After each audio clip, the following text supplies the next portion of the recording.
Boa tarde a todos, bem-vindos à 7ª edição do Vozes Responsáveis. Eu sou o Leonardo Pinheiro, sou Head de Inovação e Tecnologia na empresa Produzindo Certo.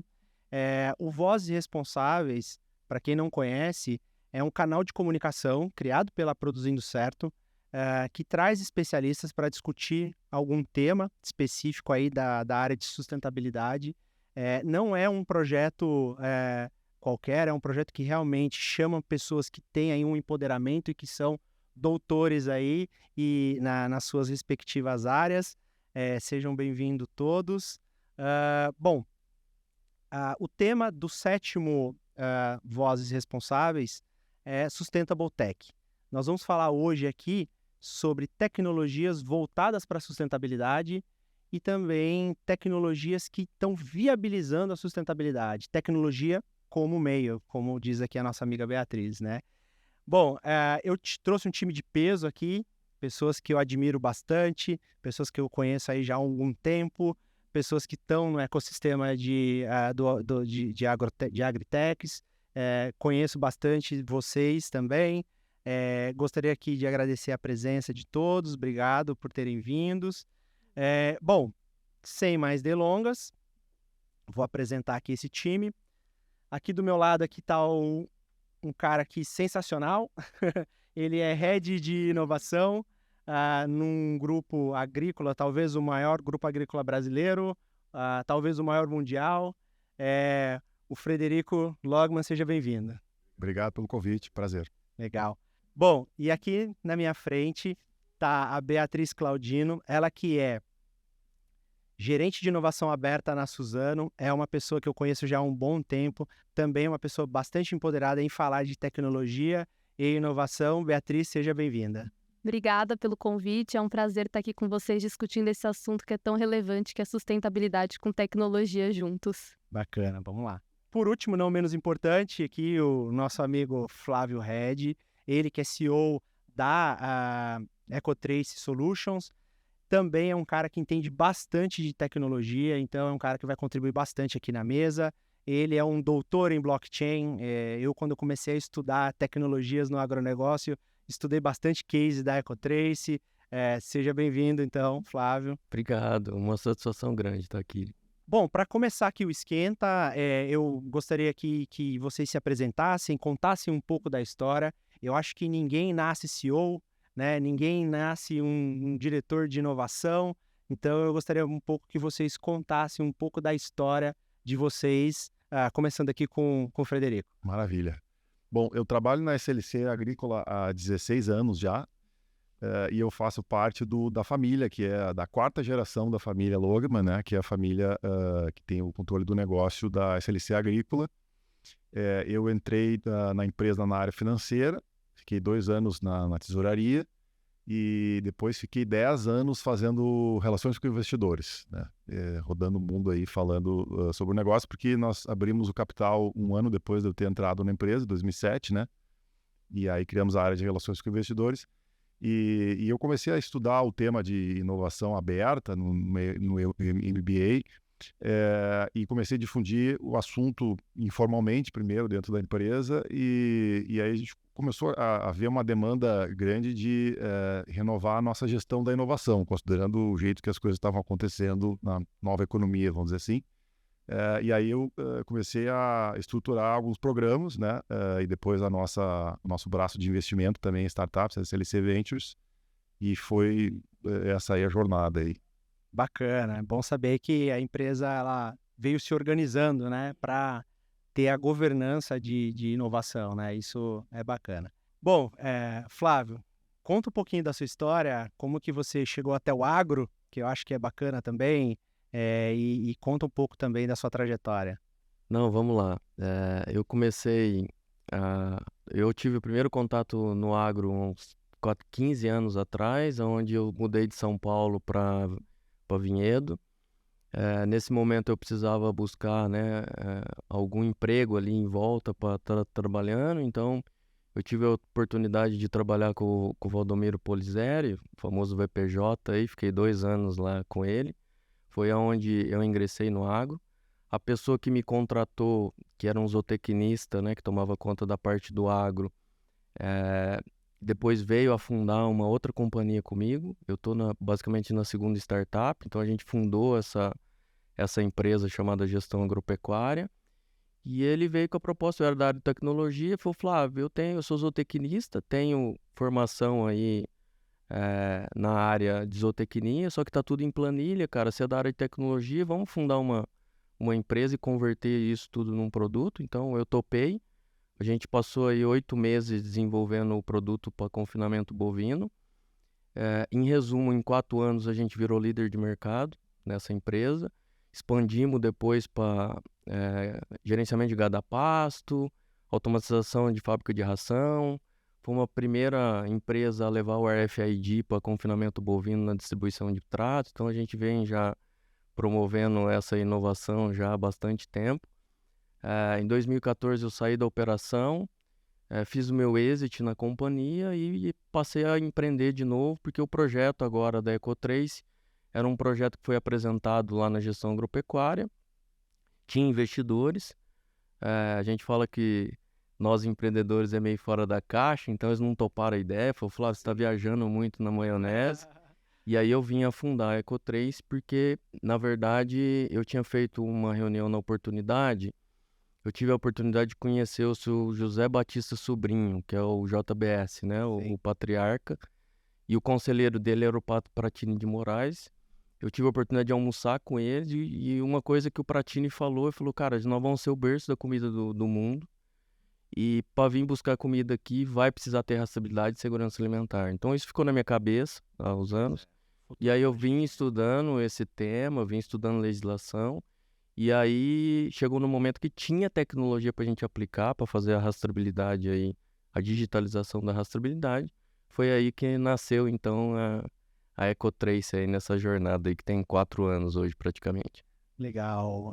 E Flávio, você já tinha um background, né, de rastreabilidade, né? Lá na GA eu lembro que você também plantou um projeto do Sysbov, né, já atendendo a legislação europeia, né? Isso, né? É isso.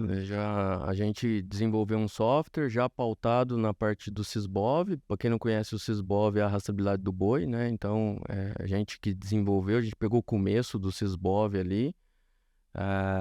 E aí depois então vem desse background de rastreabilidade do bovino, né? Então, e depois eu tive que adquirir o know-how da indústria para frente, né? Que é passar pelo processo industrial para chegar lá na ponta final. E é a realidade do Brasil, né? Não é só carne, né? A gente tem aí praticamente liderança em todas as commodities, né, que a gente exporta. Então faz todo sentido, né, você disruptar ali e continuar fazendo rastreabilidade para outros negócios. Tô doido para conhecer os outros cases aqui. Legal. Vai lá.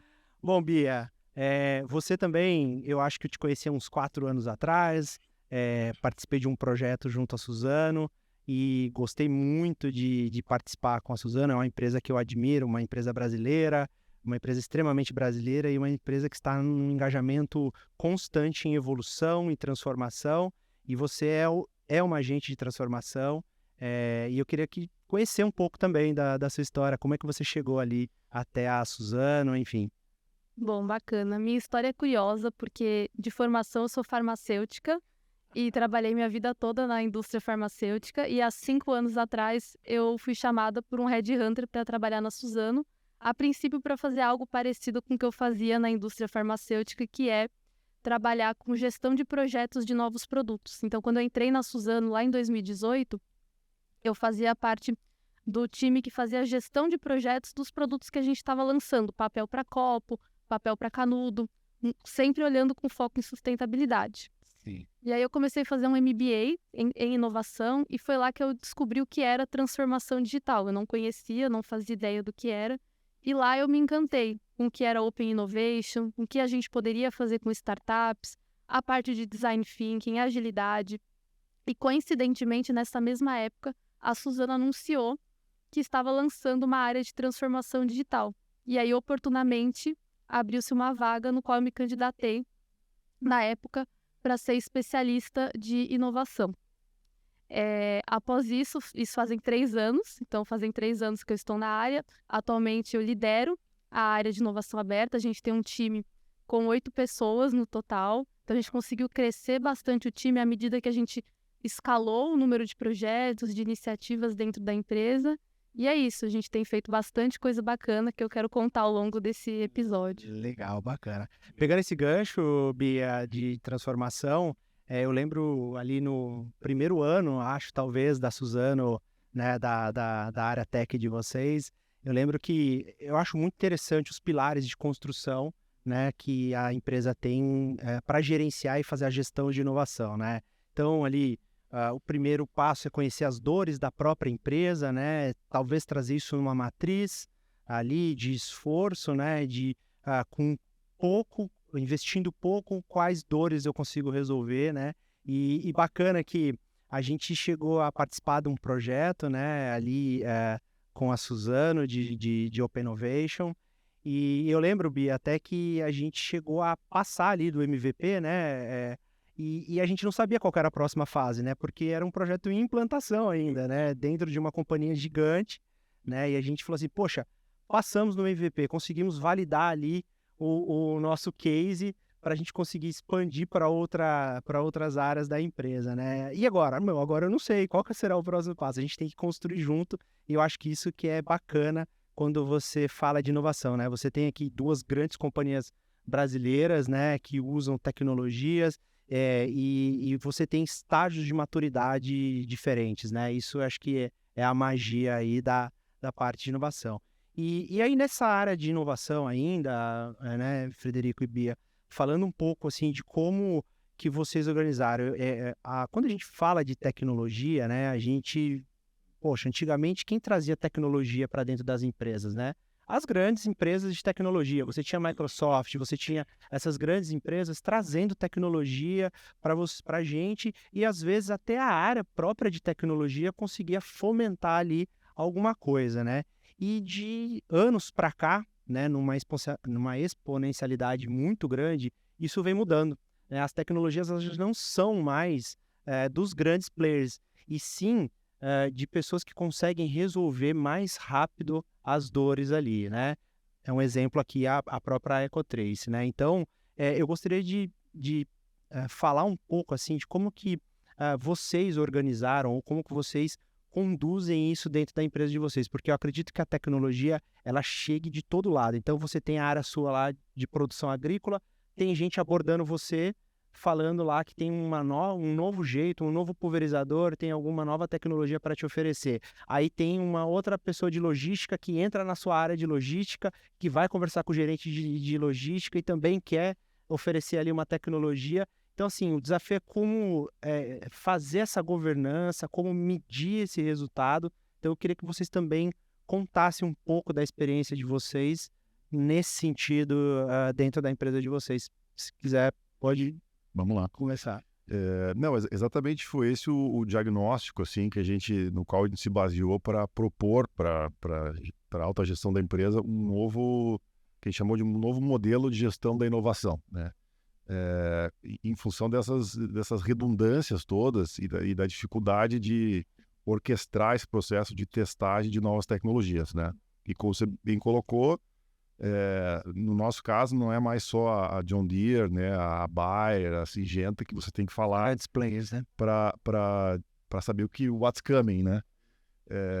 Então a gente já era espontaneamente era acessado por diversas startups, né, empresas oferecendo novas tecnologias, e alguém tinha que dar conta de falar com esse cara, montar um teste, né, quanto é que ia custar esse teste, quanto tempo ia levar o teste, né?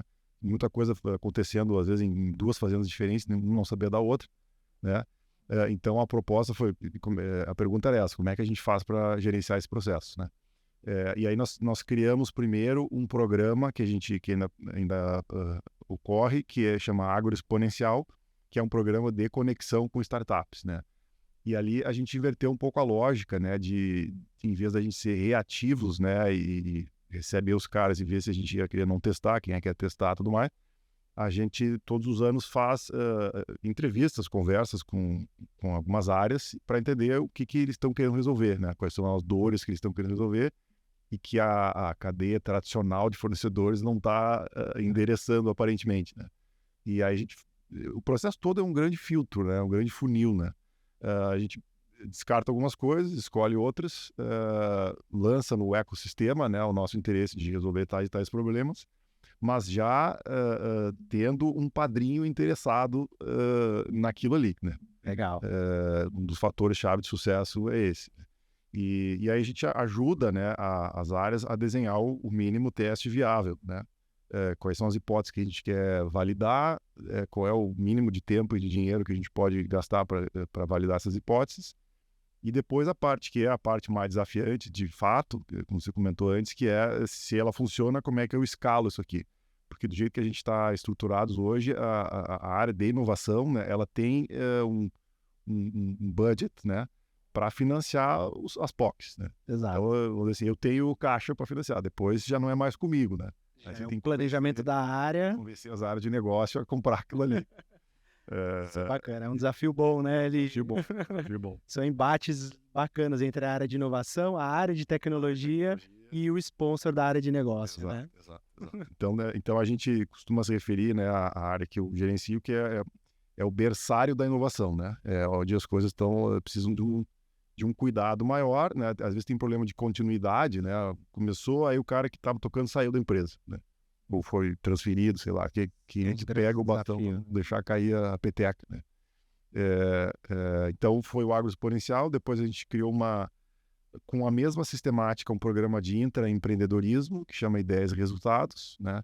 Tem um caráter um pouco mais da gente resolver as coisas dentro de casa, pode ter algum aporte de tecnologia, mas quase como se fosse um programa de melhoria contínua, assim, né? Mas pegando insights e montando times para resolver algumas coisas. E o próprio colaborador, ele é um agente de inovação, né? Ele quer mudar, ele conhece, né, do campo ali, ele conhece da onde ele está, ele sabe como resolver, e às vezes precisa de um time multidisciplinar, né? Precisa pegar algumas pessoas chaves de áreas.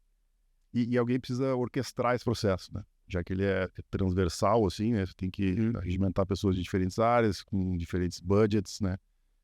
Então, assim, depois eu posso comentar, talvez na sequência, a outra onda nossa, que foi a SLC Ventures para investir em startups. Legal, que acho que é a oportunidade, né? Tema aí. Bacana, Frederico. Eu acho bastante interessante de como as empresas ela vêm, né, fazendo essa governança que é importante, não só para a empresa, né, para a sobrevivência da empresa ou para realmente organizar e realmente gerar um valor daquilo, mas para a startup também, né, Flávio? Para a startup é muito importante. Nós somos empresas pequenas, né, ali relativamente perto do fornecedor ali, né, perto da empresa. Então, isso também é muito importante para não deixar também a outra ponta cair, né? Ali tá sempre ajudando, então eu acho isso bacana. Bia, vocês também, né? Então, também tem uma área nova, né? Recentemente, vamos falar assim, quando a gente fala de inovação, um ano equivale a 10 anos, né? Tudo muda em um ano, né? Então, assim, vamos falar que é recente essa área. Conta um pouco, então, também como que é feita aí, toda essa governança dentro da Suzano. Bom, a Suzano ela já é uma empresa naturalmente inovadora, está no nosso DNA. Então, a gente já tem uma inovação, de certo modo, descentralizado. Tem uma área de pesquisa e desenvolvimento, com bastante foco em desenvolver melhorias e novos produtos dentro do nosso core. Eu já tenho uma outra diretoria de novos negócios, olhando para o que mais que eu posso fazer com o eucalipto. A gente estava comentando sobre a fibra para tecidos. E aí a gente entendeu, há 3, 4 anos atrás, quando a área de fato começou, que já se havia muitos trabalhos com startups dentro da Suzano.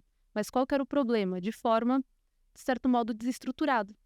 Então, quando a gente criou a área de Open Innovation na Suzano, veio muito mais com a intenção, não de centralizar a inovação, mas de trazer um certo guia, uma certa governança, como ele comentou. E a gente criou um processo, que ele até ficou, de certo modo, famoso no mercado, que se chama JOIA, que é a Jornada de Open Innovation Ágil. E ela é um framework alinhado com todas as áreas da empresa que participam. Então, acredito que esse tenha sido o grande segredo do sucesso, porque envolve suprimentos, envolve o jurídico, envolve o tipo de time de tecnologia, envolve o time de cadastro. Então, todo mundo que faz parte da jornada de inovação está alinhado de que o processo existe. Então, a gente hoje consegue contratar uma startup em 15 dias Na sua época era um Eu pouco tenho. mais, mas a gente melhorou, 16, aperfeiçoamos esse.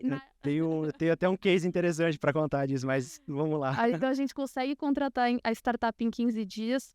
A gente tem um processo de definição do desafio, que a gente vai buscar as dores com as áreas. Tem um processo constante de feedback para startups, porque daí a gente foi bater na porta das áreas. Você está trabalhando com uma startup, que legal. E a área nunca tinha dado um feedback para a startup positivo ou negativo. Queria fazer POC gratuito. Então a gente começou a trazer boas práticas de mercado e formas de agilizar o relacionamento com startups. E aí veio a Joia, que possibilitou a gente a escalar o movimento. E agora o nosso grande desafio é disseminar a Joia para os 15 mil colaboradores da Suzano, para que eles possam utilizar, né, esse processo da melhor forma possível. Mas a gente tem alguns projetos no nosso pipeline, que nós, como time de inovação aberta, tocamos e fazemos todo o processo de descoberta, que a gente chama do desafio, aproveitando o máximo potencial do relacionamento com startups, porque eu acredito que a startup ela não pode ser vista como um fornecedor tradicional, que eu vou lá e peço uma demanda e ela me proporciona. A startup ela tem que co-criar junto com a gente. Perfeito. Um dos nossos maiores cases de sucesso na área de suprimentos, a ideia que fez a mudança, a virada de chave da área de suprimentos veio da startup. Então, ela Legal. fez uma imersão na área de suprimentos, entendeu qual que era o processo, com o conhecimento que ela tinha da tecnologia, ela falou, dá para fazer isso. Dá para automatizar não só o processo que você está querendo, mas outro. E esse processo teve um retorno financeiro gigantesco para a Suzano, graças à ideia da startup e à abertura da área de negócio de ouvir e de co-criar junto. Então, isso é uma coisa que a gente incentiva muito, que tem muito a ver com cultura de inovação, como a gente está aberta a colaborar e co-criar com a startup. E além de ser, né, detentores da metodologia, a gente também faz a gestão dos hubs e do ecossistema de inovação. Um exemplo é o Cubo, no qual a gente faz parte, e está aqui e traz os nossos colaboradores para entenderem o que é o ecossistema na prática, para ouvirem startups, para se conectarem e tudo mais. Então, esse é um Eu acho que esse é um pilar, né, Beatriz, muito importante, talvez um pilar zero ali, né, da Suzano, que é como fazer uma transformação dentro da empresa a partir ali do chão de fábrica, né, é um transatlântico com 15 mil pessoas, né, andando e todas precisam estar junto, né, no mesmo tom, e esse passo aí de inovação, engajando os colaboradores é muito importante. Eu até brinco que a gente estava conversando mais cedo, a primeira vez que eu tive um contato com a Suzano, o primeiro contrato demorou 120 dias, eles pediam certidões e certidões que uma startup, assim, ainda não tem a maturidade suficiente para ter aquele tipo de documento, né? Anos de histórico financeiro, né? Exatamente, eu quero a sua bagagem de 5 anos. Poxa, eu não tenho 5 anos de idade, né? Assim, mas a sua empresa, ela tem seguro. Não, cara, não tem um seguro, porque a gente não tem ainda nenhum break-even ainda, né? Então, é umas coisas difíceis de entender. E eu acho que o segundo momento que eu tive com a Suzano, eu já fiquei, assim, bem contente, porque em 30 dias a gente já tinha um contrato, né, assinado, validado, enfim, dá para sentir que realmente em todas as áreas da empresa está havendo a transformação, né? Igual você falou, fazer um negócio ali com uma empresa inovadora, ela é realmente diferente das empresas tradicionais, né? A gente ainda não está preparado ou focado para esse tipo de burocracia. A gente quer ir ali resolver aquilo que a gente está se propondo e depois a gente começa a organizar outras partes da empresa, né? Muito bacana, legal. E agora estamos em 15 dias, não é Olha mais 30. Tivemos uma melhoria. Aí, no processo. Flavinho, olha aí, Flávio. Caso você venha trabalhar com a gente, pode cobrar os 15 dias. Bacana, isso é engajamento. Eu tenho até eu gosto muito de contar esse case, assim, não que gosto muito da Beatriz, já falei também para ela. Um dos diferenciais, Frederico, que você também mencionou dentro, né, da SLC, é que o projeto, ele não... lógico, tem que ter um impacto econômico. A inovação, ela precisa trazer benefícios economicamente, ela tem que ter uma sustentabilidade, né? Não é só ali trazer uma inovação por trazer, né? Mas o que eu gosto ali da Suzano é porque não só ela traz o benefício econômico, resolvendo uma dor de uma área, automatizando um processo, enfim. mas ela também escolhe muito bem as pessoas que vão participar do projeto junto com a startup. E isso eu acho muito interessante, o engajamento dos colaboradores em tentar resolver um problema junto com a startup, em co-criar com ele. Então, isso é uma coisa que eu vejo que dá muito certo e dá muito resultado. Eu tenho certeza que se eu precisasse apostar, eu apostaria nesse tipo de solução, onde todos estão engajados em resolver um problema, né? Que às vezes ali é de uma área, mas pode ser de várias outras da empresa, né? Sem dúvidas, o Frederico comentou um negócio que para mim é fundamental, que é ter o sponsorship, é ter o patrocínio de alguém lá para fazer a inovação. Senão, não acontece. A área de inovação sozinha não faz acontecer. Legal. Flávio, você já participou de algum Open Innovation com empresa assim? Eu tenho certeza que você já foi do outro lado, né? Acessou a empresa, fez a POC, fez o MVP, passou, mas foi barrado ali numa área de suprimentos que queria 15% de um negócio que já era ali no limite e você ainda tem que negociar com uma área de suprimentos. Conta um pouco também dessa trajetória. Na verdade, assim, ó, eu fico até contente de ver, né, como é que as empresas estão adquirindo uma maturidade de lidar com a startup, porque a maior dificuldade, a gente que trabalha com B2B, né, é de chegar na empresa e realmente ela não está preparada para receber uma startup. Então, desde da parte de contratação, da parte de contratos, da parte de rollout, e aí quando não se tem e aí a percepção minha, tá? Quando não se tem uma área de inovação e quando não provoca uma cultura, né, de trabalhar, porque o executivo ali ele tem um bônus no final do ano. Então, o que ele puder fazer para segurar investimento, para ele adquirir o bônus no final do ano, ele vai fazer. Então, ele não vai pôr no risco o bônus dele para apostar numa startup para ver se aquilo vai rodar. Então, quando tem uma maturidade de uma cultura, de falar o que é inovação, de como vai funcionar as coisas lá dentro, depois passa pelo MVP, tem uma esteira aí de rollout com acompanhamento, um padrinho para o negócio. Então, eu fico extremamente contente porque a gente sofreu muito com isso, né? A área de negócio negocia com a gente, já aperta bastante. E quando a gente faz tudo, já cai na área de suprimentos que tem meta para baixar contrato. Então, ele já dá uma mordida ali de mais 10%. E aí, uma das coisas que eu estava até comentando com o Léo, a gente tinha 10 plantas para implantar e se fosse 10% em cada uma, chegava... A última planta é de graça. De graça, tinha que dar gratuito. Então, a gente passou realmente, e passa até hoje por essas dificuldades, né? Mas eu acredito que a tendência é mudar, né? A tendência aí é as empresas adquirir uma certa maturidade aí para estar podendo lidar realmente com as startups e o que a startup vem para promover ali no business das companhias, né? Bacana, Flávio. A gente sente também isso lá na Produzindo Certo também, que a gente tem vários modelos de fazer negócio e tem empresas realmente que a gente acaba executando o serviço, né, inteiro, entregando o resultado e a gente ainda não conseguiu, às vezes, nem terminar de assinar os contratos ali todos, né, deixar toda a papelada organizada e a gente já acabou entregando o serviço porque as empresas, quando procuram a gente, querem agilidade, né, em resolver ali o problema dela e, às vezes, a startup tem esse know-how, esse skill de resolver rápido e dentro da própria empresa ela acaba, né, ficando ali numa morosidade. Mas é bom saber que nós temos na mesa duas empresas que estão passando, né, já estão ali na frente da transformação. Bom, continuando aqui, né, com o tema de Sustainable Tech, falar um pouco das tecnologias, né, que estão agregadas à sustentabilidade, ou melhor, tecnologias que viabilizam a sustentabilidade. E quando eu falo aqui de sustentabilidade, não só uma sustentabilidade ambiental, mas também uma sustentabilidade do negócio, que é muito importante. Eu acho que um negócio sustentável, ele acaba sendo impactado em todas as verticais, inclusive a ambiental, né?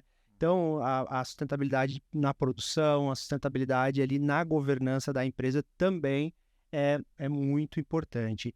E falando um pouco dessa parte de tecnologias aplicadas, eu gostaria de ouvir aí também um pouco vocês Eu sei que, Frederico, a SLC ela já é de berço ali, né?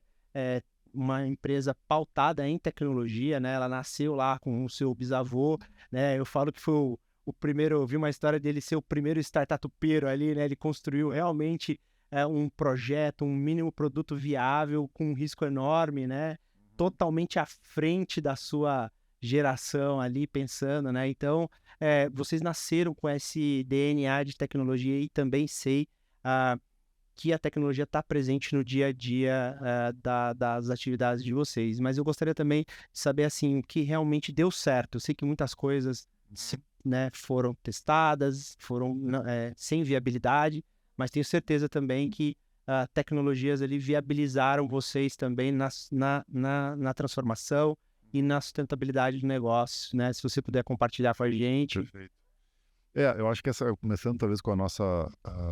esse conceito de sustentabilidade, que é um pouco elástico às vezes, né?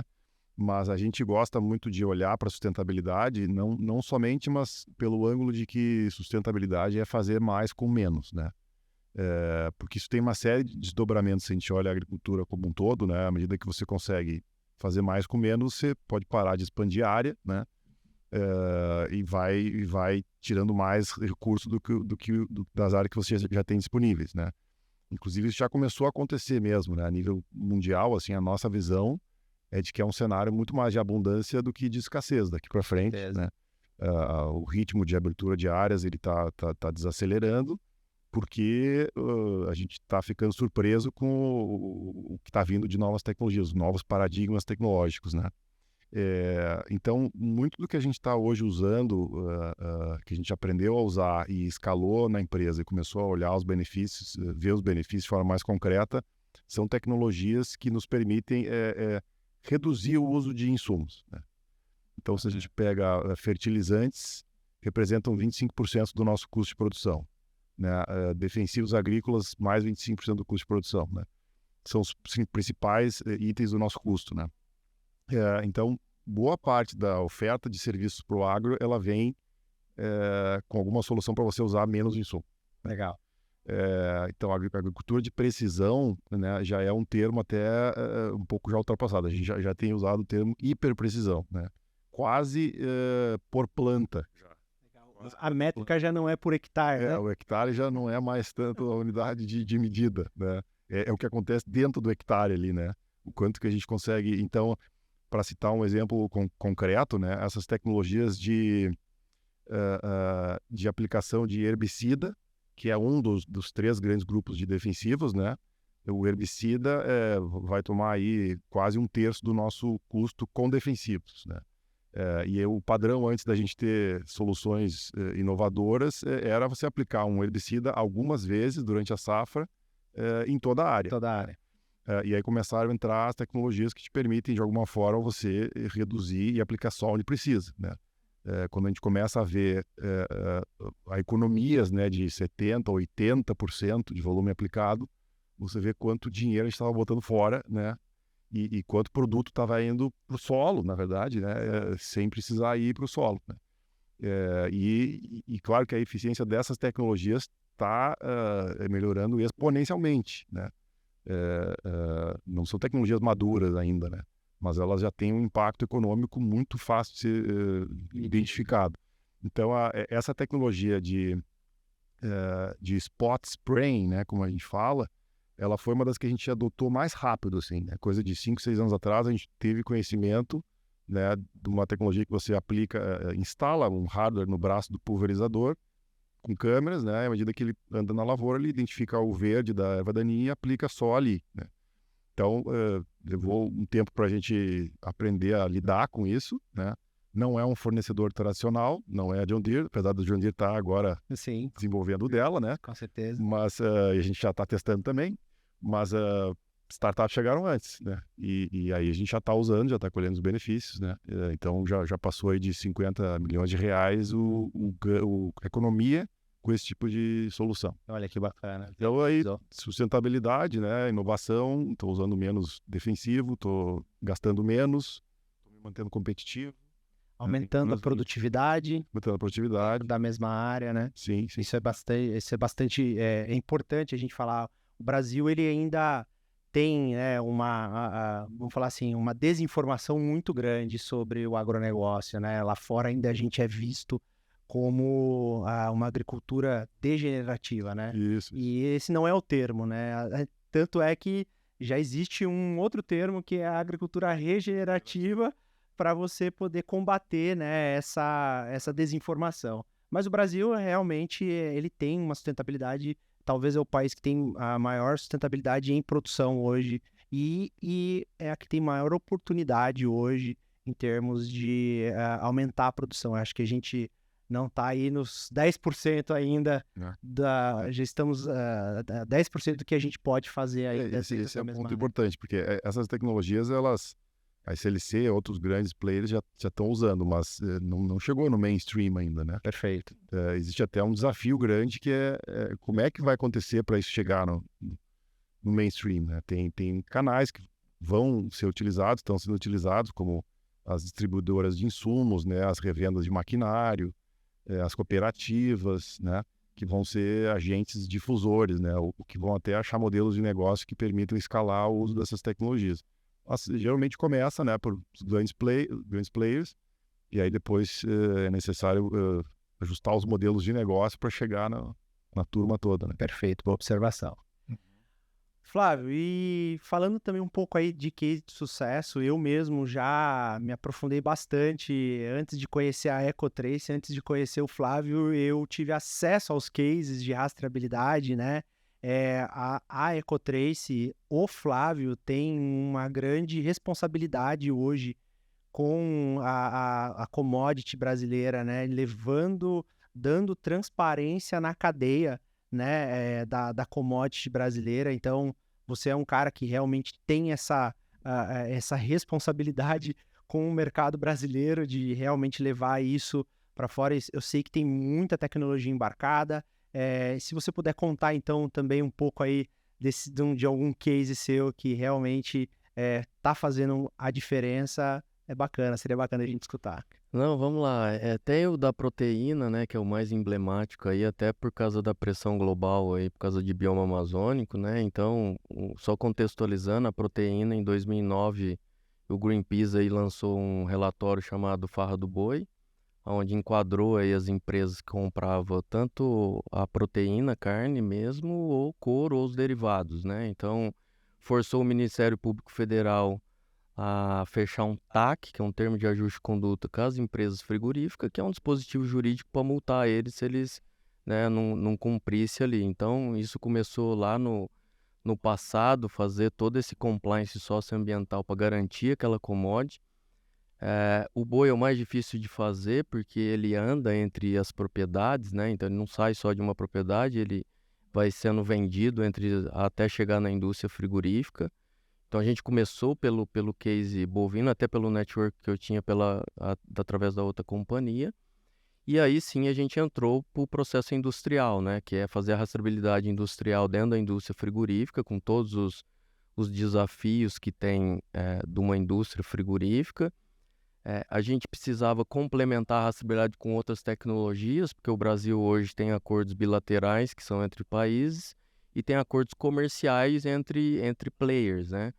E aí precisava dar algumas garantias do ponto de vista de rastreabilidade, então a gente nasce com visão computacional e inteligência artificial. Então hoje dentro da indústria frigorífica tem câmeras e a gente treinou algoritmos e os algoritmos passam a fazer alguns processos industriais que era feito por um humano. E isso a gente ainda tira evidência, né? Tira uma foto, por exemplo, da carcaça bovina para gerar uma evidência. Então chamou muita atenção a nível global isso, principalmente de exportação, né? A gente fala de Europa, cliente China, e também da parte religiosa, né? Então tem lá o pessoal do Halal, né? Que é uma certificação do muçulmano, tem o pessoal do Kosher, que é uma certificação também do judeu. Então isso começou a respaldar eles do ponto de vista de certificação, com evidências, com tudo. E para fazer tudo isso acontecer, eu não poderia pegar os dados e plotar isso num banco de dados relacional, né? A gente tinha que adotar uma tecnologia. Então a gente nasceu com esse DNA de blockchain.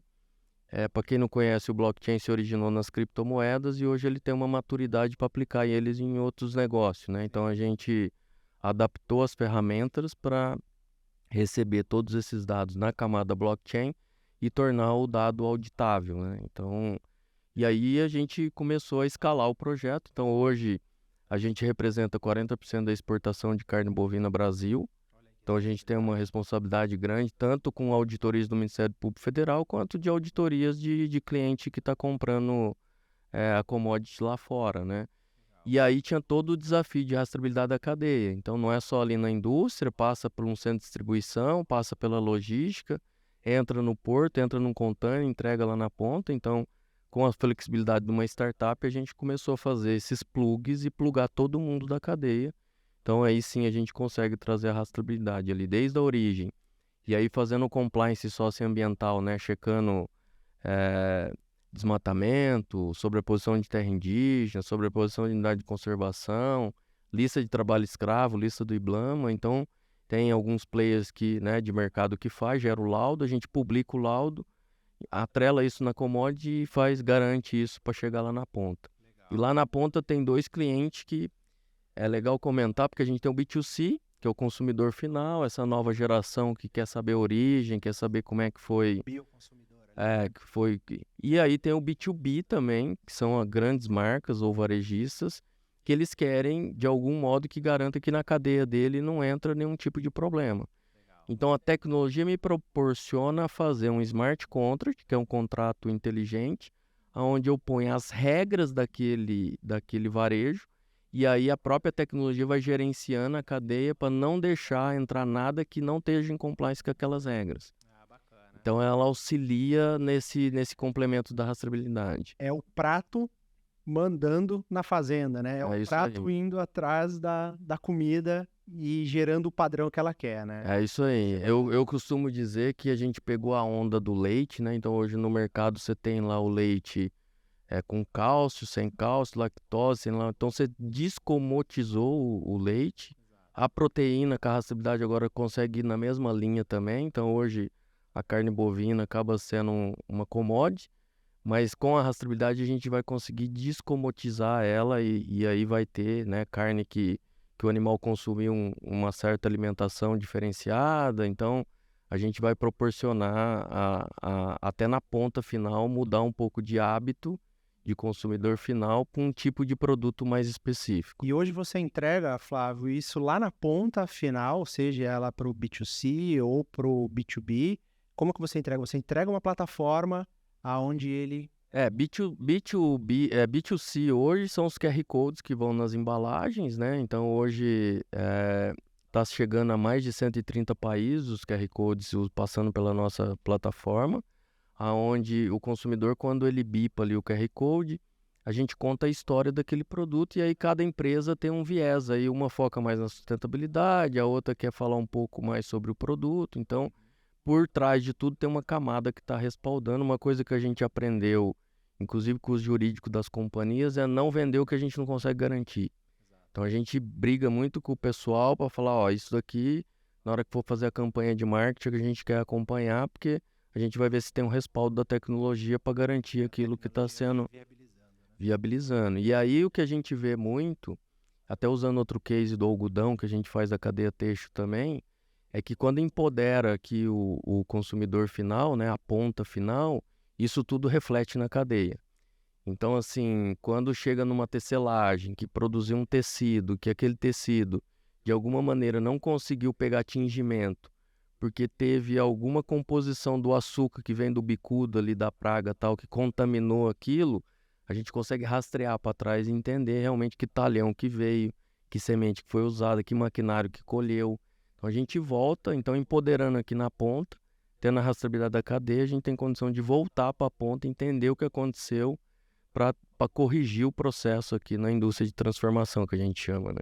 Ah, muito bacana. Inclusive esse case público, né, recentemente publicado na indústria têxtil, eu falo que também é agro, né, porque nasceu lá, tem um grande produtor aqui de algodão do meu lado aqui, é uma dificuldade muito grande, né, porque não só a alimentação, mas também o que a gente passa a usar também, né, tem aí uma importância muito grande em termos de sustentabilidade. Isso eu acho que é bacana.